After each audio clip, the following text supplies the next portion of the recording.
জাতীয় সংসদ নির্বাচনকে কেন্দ্র করে নোয়াখালীতে সব ধরনের প্রস্তুতি সম্পন্ন হয়েছে। জেলার ৮৭৫টি ভোট কেন্দ্রের মধ্যে ২৬১টিকে ঝুঁকিপূর্ণ হিসেবে চিহ্নিত করেছে প্রশাসন। জেলা রিটার্নিং কর্মকর্তা কার্যালয় থেকে বিস্তারিত জানিয়েছেন নোয়াখালী প্রতিনিধি ফয়জুল ইসলাম জাহান। বিগত নির্বাচনগুলোতে কেন্দ্র দখল, অনিয়ম, জালভোট প্রদান, সংঘর্ষ, সহিংসতাকে বিবেচনায় নিয়ে প্রশাসন এই ২৬১টি কেন্দ্রকে ঝুঁকিপূর্ণ হিসেবে চিহ্নিত করে সেখানে ভোটের দিন অতিরিক্ত আইন শৃঙ্খলা বাহিনীর মোতায়েনের সিদ্ধান্ত নেওয়া হয়েছে।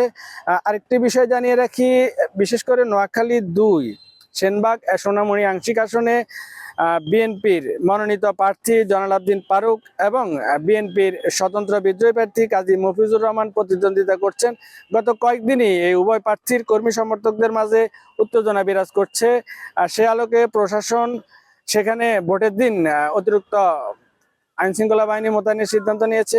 আরেকটি বিষয় জানিয়ে রাখি, নোয়াখালী ৬ দ্বীপ উপজেলা হাতিয়া সেখানে কেন্দ্রীয় বিএনপির সাংগঠনিক সম্পাদক মাহবুর রহমান শামীম বিএনপি থেকে প্রতিদ্বন্দ্বিতা করছেন। পাশাপাশি সেখানে বিএনপির বিদ্রোহী ২জন প্রার্থী আছে, সাবেক সংসদ সদস্য ফজলুল আজিম ও উপজেলা বিএনপির সাবেক সাধারণ সম্পাদক তানবির উদ্দিন রাজীব এবং ১১ দলীয় জোটের প্রার্থী জাতীয় নাগরিক পার্টির আব্দুল হান্নান মাসুদ সেখানে প্রতিদ্বন্দ্বিতা করছেন।